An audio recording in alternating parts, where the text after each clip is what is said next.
Praise the Lord. Apunalukor মই প্ৰভু যীশুৰ নামত স্বাগতম জনাইছো মোৰ Assamese Bible Message চেনেললৈ। আশা কৰিছো আপোনালোক সকলো ঈশ্বৰৰ আশীৰ্বাদত ভালে আছে। ঈশ্বৰক ধন্যবাদ দিছো আমাক সকলোকে সুন্দৰ সময় দিয়াৰ বাবে। আহক আমি সকলোৱে ঈশ্বৰৰ বাক্য শুনো, তাৰ পিছত আমি সকলো একেলগে প্ৰাৰ্থনালৈ যাম। প্ৰিয়সকল, আজি মই আপোনালোকৰ লগত কথা পাতিব বিচাৰিছো যে হ'ব পাৰে আপোনাৰ পৰিয়ালত কাজিয়া পেচাল হয়।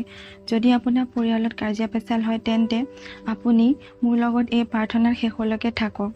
ঈশ্বৰে আপোনাৰ ঘৰৰ সকলো কাজিয়া পেচাল দূৰ কৰিব। প্ৰিয়সকল, ঈশ্বৰৰ বাক্য কলচীয়া 3:13 এনেকৈ লিখা আছে, তোমালোক পৰস্পৰ সহনীয় হোৱা, আৰু যদি কোনোজনৰ বিৰুদ্ধে কোনজনৰ দোষ দিবৰ কাৰণ থাকে তেন্তে পৰস্পৰে ক্ষমা কৰা। প্ৰভুৱে যেনেকৈ তোমালোকক ক্ষমা কৰিলে তোমালোকেও তেনেকৈ ক্ষমা কৰা, আৰু এই সকলোৰ ওপৰত প্ৰেমক পিন্ধা। ঈশ্বৰৰ বাক্যৰ ওপৰত ঈশ্বৰৰ আশীৰ্বাদ থাকক। আমেন। প্ৰিয়সকল, ইয়াত ঈশ্বৰৰ বাক্যত কৈছে যে যদিও তোমাৰ লগত সেই মানুহজনৰ ওপৰত দোষ লগোৱা কাৰণ থাকে তেতিয়াও তুমি তেওঁক সহি লোৱা। এজনে আনজনৰ অপৰাধবোৰ ক্ষমা কৰা, কাৰণ প্ৰভু যীশুৱে আপোনাৰ পাপবোৰ ক্ষমা কৰিলে। সেইবাবে প্ৰিয়সকল, আপুনিও বেলেগৰ অপৰাধবোৰ ক্ষমা কৰক। প্ৰিয়সকল, আমাৰ পৰিয়ালবোৰত বেলেগ বেলেগ ধৰণৰ সদস্য থাকে। সকলোৰে চিন্তাধাৰাবোৰ বেলেগ বেলেগ হয়, সকলোৰে বিচাৰবোৰো বেলেগ বেলেগ হয়। সেইবাবে কাজিয়া পেচাল সৃষ্টি হয়, আৰু কিছুমান কাজিয়া দুষ্টৰ ফালৰ পৰাও হয়। দুষ্টই আমাৰ পৰিয়ালত কাজিয়া কৰায়। আৰু প্ৰিয়সকল, আপোনাৰ পৰিয়ালতো যদি কাজিয়া পেচাল হয় তেন্তে আপুনি আপোনাৰ ব্যৱহাৰ সলনি কৰক। আপুনি আপোনাৰ ব্যৱহাৰত পৰিৱৰ্তন আনক। কিন্তু সেয়া আপুনি নিজে কৰিব নোৱাৰে। কেনেকৈ পাৰিব?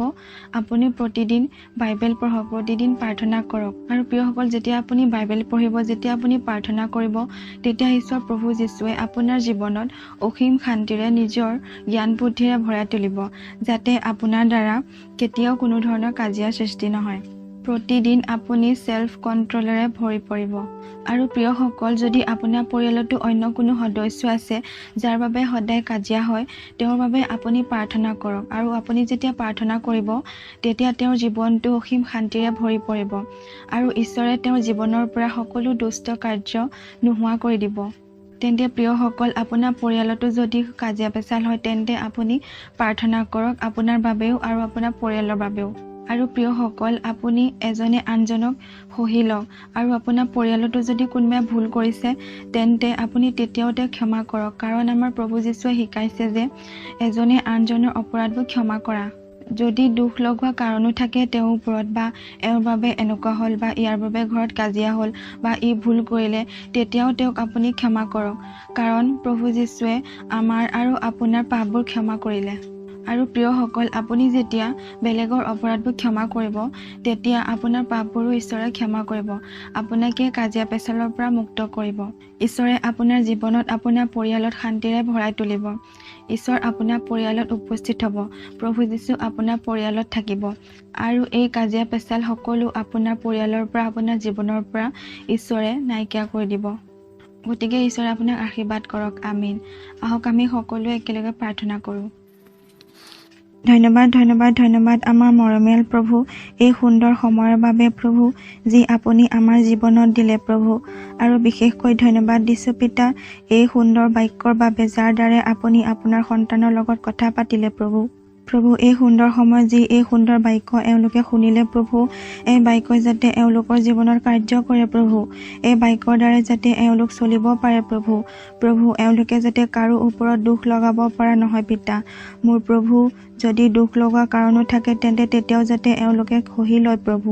মোৰ প্ৰভু, যদি আজি তেওঁলোকৰ জীৱনত, তেওঁলোকৰ পৰিয়ালত যদি এওঁলোকৰ আচাৰ ব্যৱহাৰৰ দ্বাৰা যদি কিবা কাজিয়া পেচাল বা কিবা মনৰ ব্যাকুলতা আছে প্ৰভু, তেন্তে আজি মই এওঁলোকৰ বাবে প্ৰাৰ্থনা কৰিছোঁ পিতা। প্ৰভু যীশুৰ নামেৰে তেওঁলোকৰ জীৱনত অসীম শান্তি দিয়া প্ৰভু। এওঁলোকৰ পৰিয়ালৰ কাজিয়া পেচালবোৰ আপুনি দূৰ কৰক প্ৰভু। প্ৰভু, যদিও কোনো সদস্য আছে এওঁলোকৰ পৰিয়ালত প্ৰভু, যাৰ বাবে এই কাজিয়া পেচালবোৰ হয় প্ৰভু, প্ৰভু যীশুৰ নামত আজি মই মিনতি কৰিছোঁ প্ৰভু, তেওঁৰ সকলো বেয়া স্বভাৱ সলনি হৈ যায় যাতে প্ৰভু, তেওঁৰ বেয়া ব্যৱহাৰবোৰ যাতে সলনি হৈ যায় প্ৰভু। প্ৰভু, আপুনি এওঁলোকৰ পৰিয়ালত কাৰ্য কৰক প্ৰভু। এওঁলোকৰ পৰিয়ালবোৰ সকলো সদস্যক আপুনি এক মনৰ কৰে যাতে প্ৰভু। প্ৰভু এওঁলোকৰ পৰিয়ালত প্ৰেম দিয়া প্ৰভু শান্তি দিয়ক প্ৰভু আৰু প্ৰাৰ্থনা কৰিছোঁ প্ৰভু যাতে এওঁলোকে এজনে আনজনৰ অপৰাধবোৰ ক্ষমা কৰিব পাৰে প্ৰভু যদিও এওঁলোকৰ পৰিয়ালত এজনে আনজনৰ বিৰুদ্ধে পাপ কৰিছে প্ৰভু তেন্তে তেতিয়াও যাতে তেওঁ ক্ষমা কৰি দিয়ে প্ৰভু আপোনাৰ বাক্য যাতে এওঁলোকৰ জীৱনত পূৰ হয় প্ৰভু ধন্যবাদ কৰিছোঁ প্ৰভু আপোনাৰ বাক্যই যাতে এওঁলোকক আশীৰ্বাদযুক্ত কৰে প্ৰভু আৰু সেই বাক্যৰ দ্বাৰাই যাতে এওঁলোক চলিব পাৰে প্ৰভু এওঁলোক যাতে কাৰো ওপৰত দুখ নলগায় প্ৰভু কাজিয়া পেচাল কৰা জন নহয় যাতে প্ৰভু যীশুৰ নামে সকলো প্ৰাৰ্থনা খুজিলোঁ আমেন আপোনালোক সকলোকে ধন্যবাদ দিছোঁ মোকে সুন্দৰ সময় দিয়াৰ বাবে ঈশ্বৰে আপোনাক আশীৰ্বাদ কৰক আমেন